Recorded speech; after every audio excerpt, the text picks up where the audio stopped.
Maxime Switek.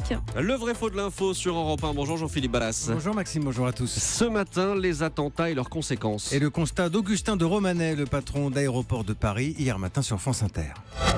Incontestablement, les passagers asiatiques viennent beaucoup moins en France, qu'il s'agisse des Japonais, des Coréens, des Indonésiens, des Malaisiens. Incontestablement, les passagers asiatiques viennent beaucoup moins en France. C'est ce que dit donc le patron d'Aéroports de Paris. Est-ce que c'est vrai ou faux ? C'est vrai Maxime, et j'ai appris quelque chose d'étonnant hier. Cette initiative du comité du tourisme de Paris-Île-de-France qui, vous allez le voir, résume assez bien la situation. Récemment, il a fait venir dans la capitale les 50 plus gros tours opérateurs d'Asie.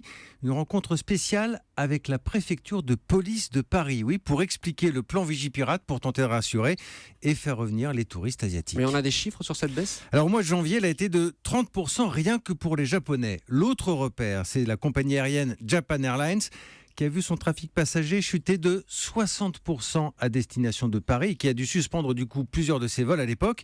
D'ailleurs, l'ambassadeur de France au Japon lui-même a lancé un appel pour demander aux touristes de ne pas nous laisser tomber. Et aujourd'hui, est-ce que ça va mieux ? Alors ça va un peu mieux, mais c'est encore très fragile. On a une baisse globale sur les longs courriers. J'en parlais hier soir avec un professionnel.